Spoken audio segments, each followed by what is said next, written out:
Mesdames, Messieurs, c'est un plaisir de vous retrouver à ce rendez-vous de l'information. Voici le sommaire de cette édition. À suivre dans ce journal, le compte rendu du Conseil des ministres qui s'est tenu ce mercredi 27 février en présence du chef de l'État. Ensuite, nous irons à Boycon pour faire le constat d'une insalubrité en plein cœur de cette ville et plus précisément le long de la clôture de l'ex-OCBN. Ce sera avec Martin Koudenoupo. Macky Sall, réélu président de la République du Sénégal. Nous en parlerons également dans ce journal. Voilà pour le sommet. La suite, c'est maintenant.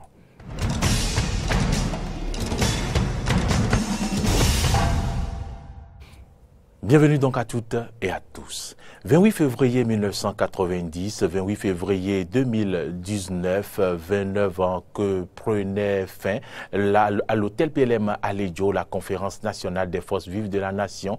Les Béninois s'en souviennent. Carole Olaye a interviewé quelques citoyens qui se sont prononcés. Suivez. La conférence nationale a été au fait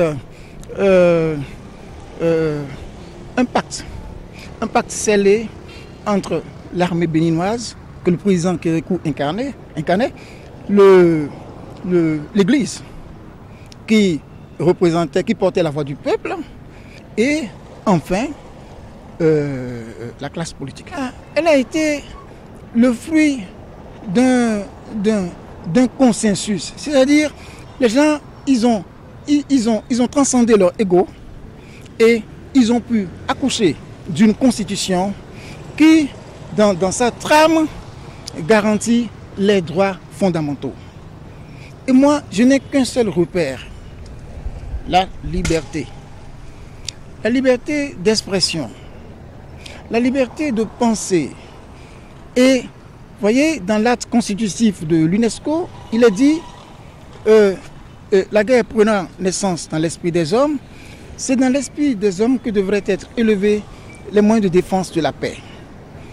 Et je ne suis pas sûr que de nos jours, nous ayons pérennisé les acquis de cette conférence. C'est une date historique qui devrait permettre à chaque Béninois dans son coin et à toute la nation de se remémorer les faits qui nous ont conduits à cet événement.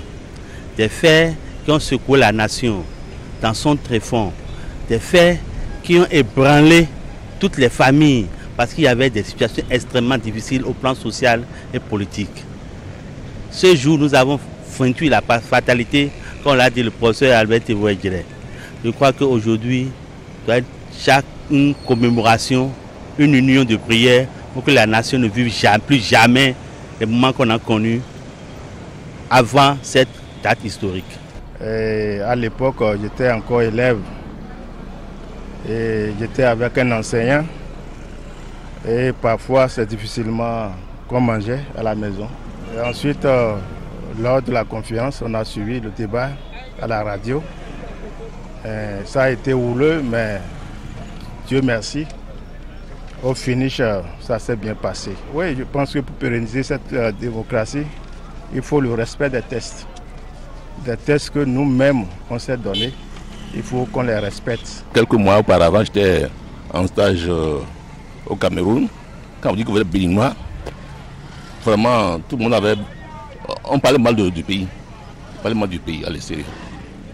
Mais après la conférence, l'espoir est revenu parce que pratiquement, c'était une impasse. Bon, Dieu merci. On s'en est sorti avec les différents gouvernements qui se sont succédés. Tant bien que mal, ils ont essayé de travailler pour le pays. Mais on n'est pas encore sorti de l'auberge. Parce que on n'a pas encore le goût du travail.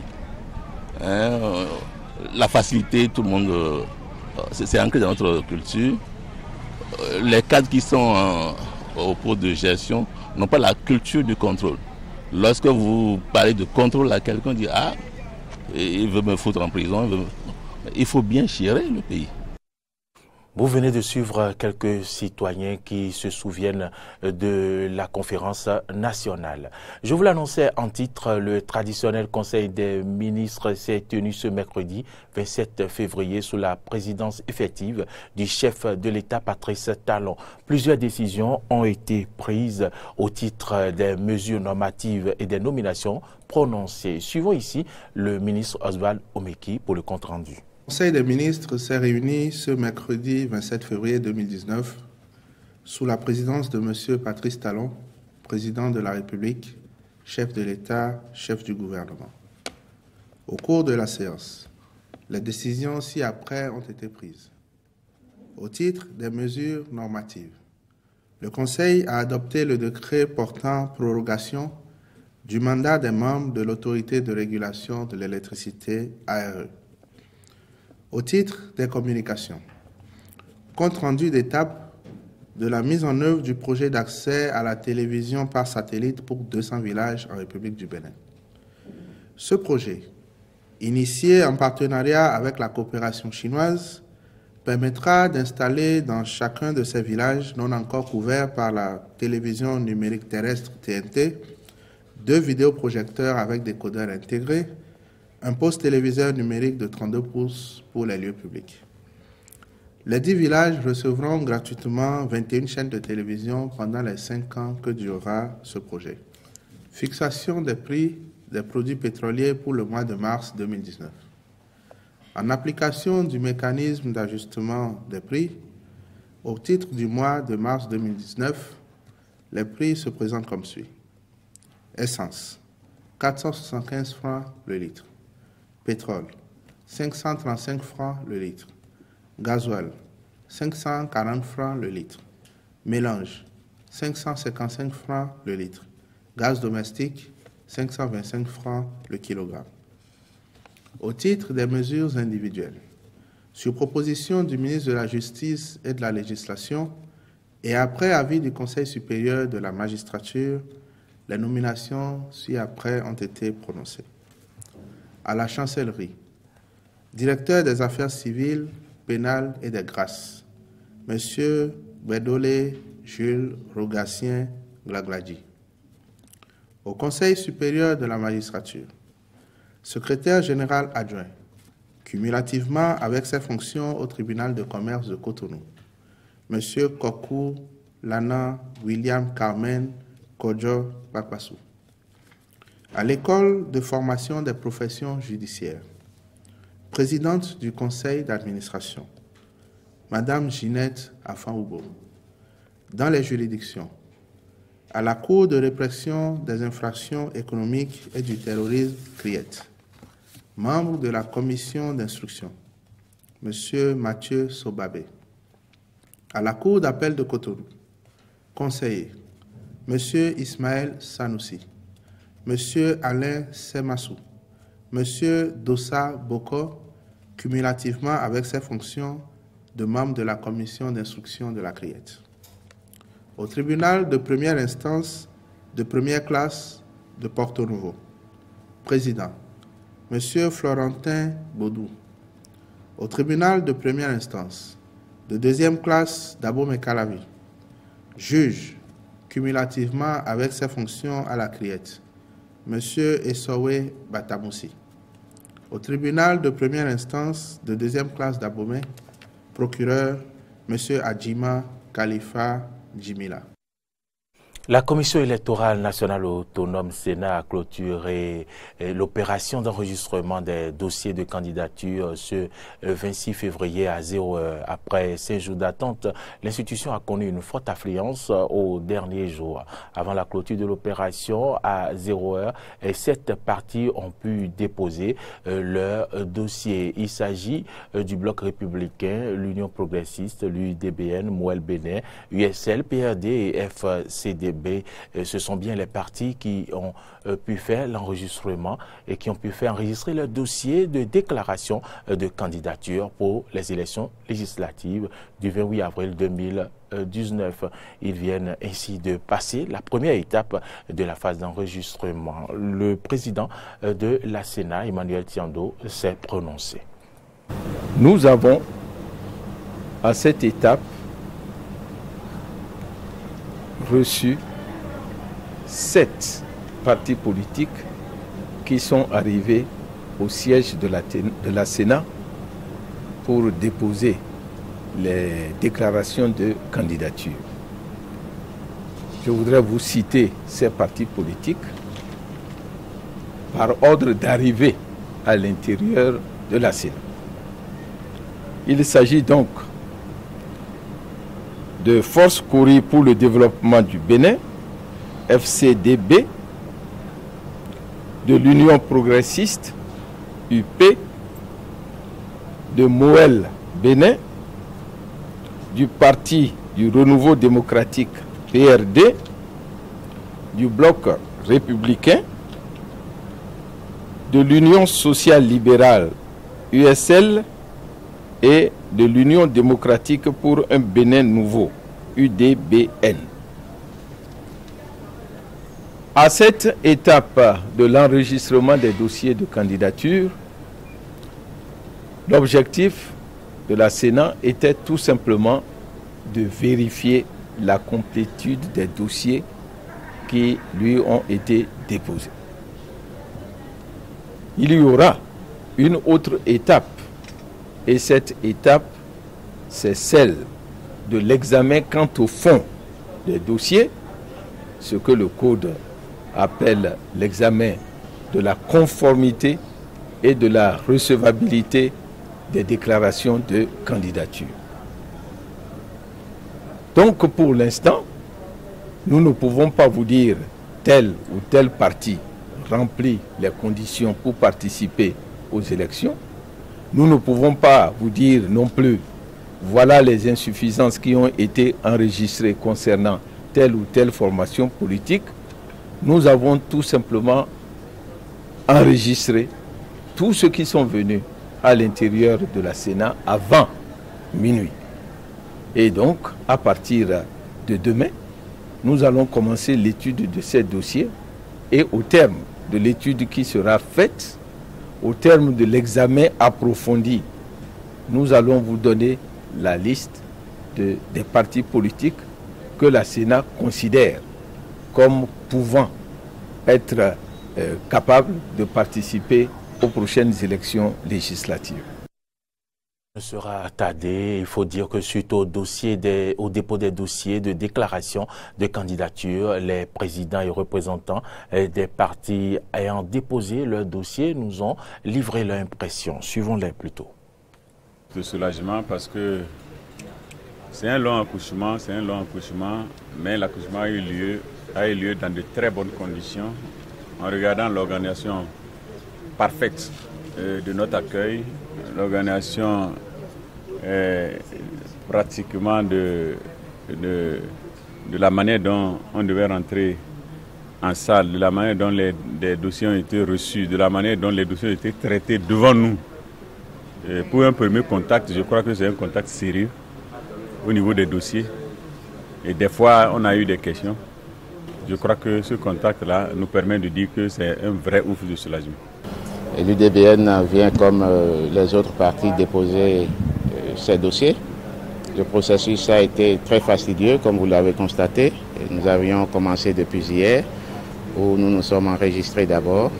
Et une fois l'enregistrement terminé, il fallait attendre notre tour pour passer à la vérification, dossier par dossier, étape que nous venons d'achever.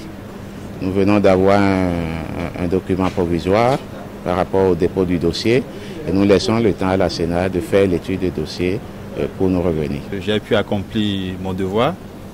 Les citoyens qui m'ont fait confiance, qui m'ont mis devant pour accomplir cette mission, je me sens dégagé, je l'ai bien accompli. Mais nous espérons que tous les partis d'opposition doivent participer à cette élection. Et vous savez très bien que l'obtention des quitus et autres ont été vraiment pénibles, mais on y est arrivé quand même.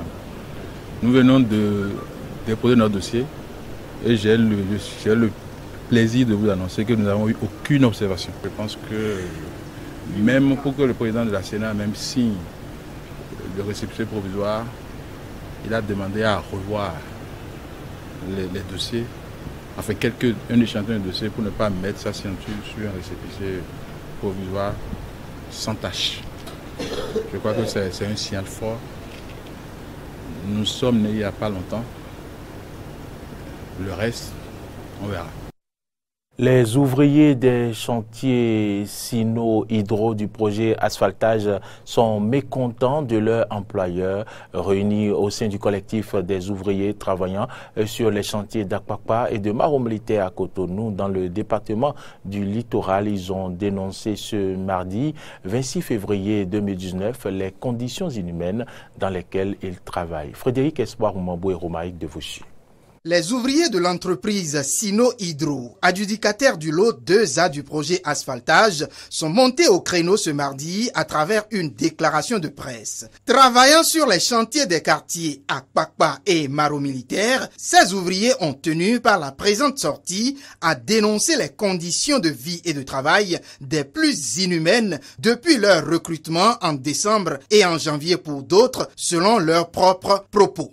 Nous sommes déployés sur les différents sites de Cotonou, à savoir Maro Militaire et Akpakpa, et exercerons depuis cette date dans des conditions très pénibles. Entre autres, il s'agit de travailler en continu du lundi au lundi sans aucun jour de repos.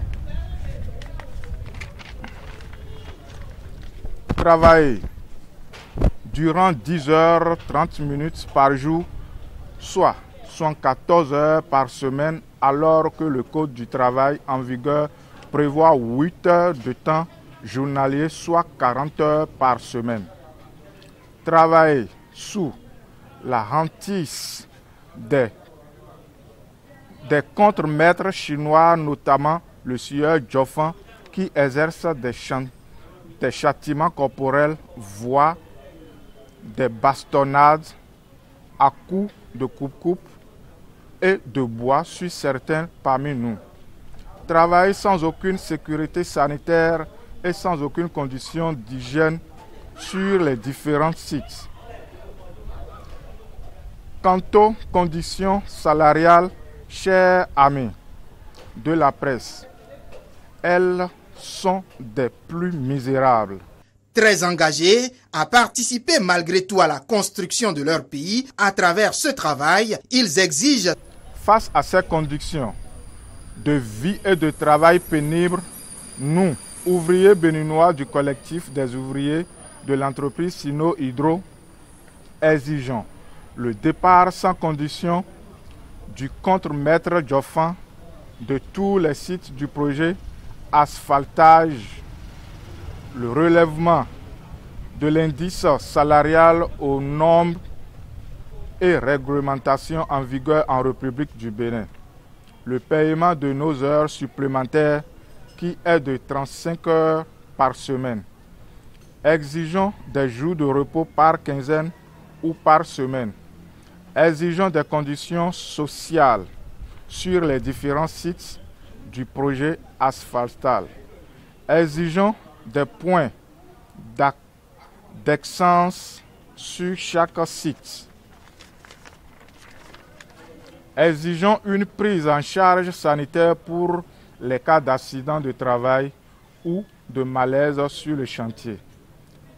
En cas de la non-satisfaction des différents points ci-dessus énumérés, nous tenons responsable la hiérarchie de l'entreprise Sino-Hydro des déconvenus. Voilà qui vient une fois de plus lever un coin de voile sur les conditions de vie et de travail auxquelles sont souvent soumises des Béninois et qui appellent les autorités compétentes du pays à une vérification du respect des lois en la matière.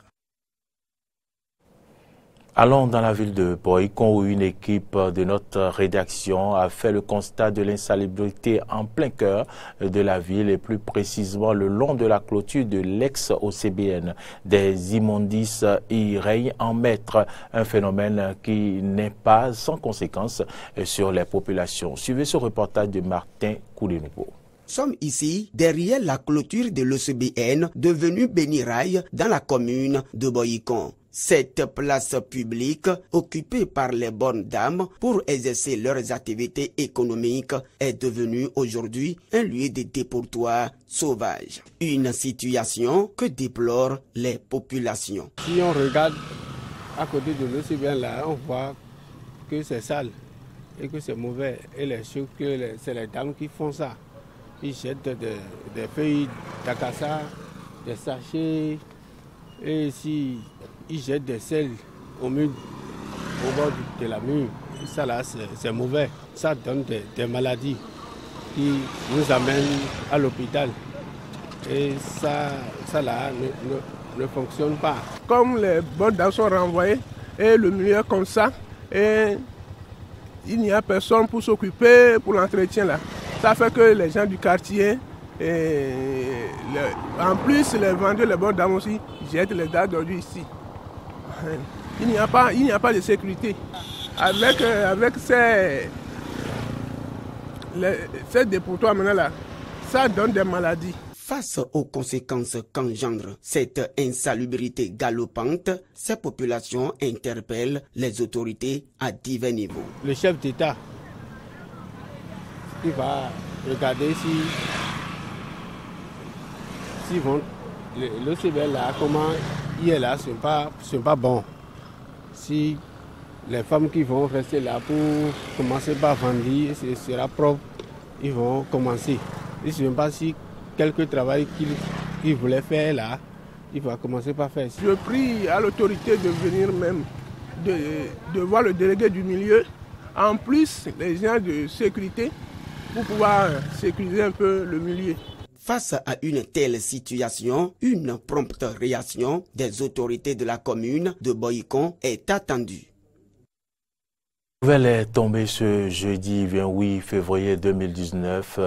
Bien sûr que le président Macky Sall est réélu président de la République du Sénégal avec 58,27% des voix selon les résultats officiels provisoires.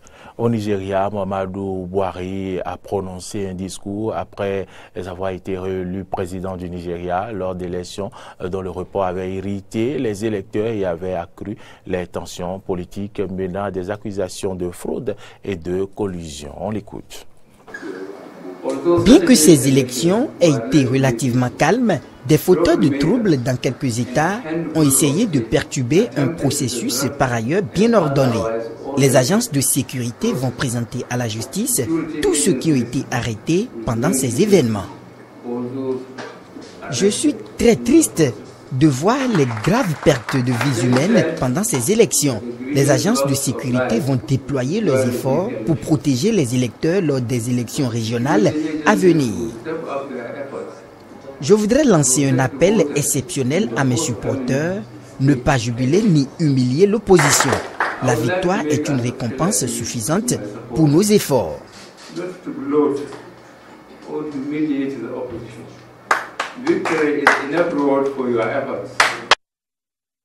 Une note sportive avant de clôturer cette édition. Vainqueur de 4 trophées, dont 3 en or, François-Xavier Adjovi est rentré ce mardi de la France après sa participation à la Coupe des îles Lérins, accueillie à l'aéroport Cardinal Bernardin Gantin de Cotonou.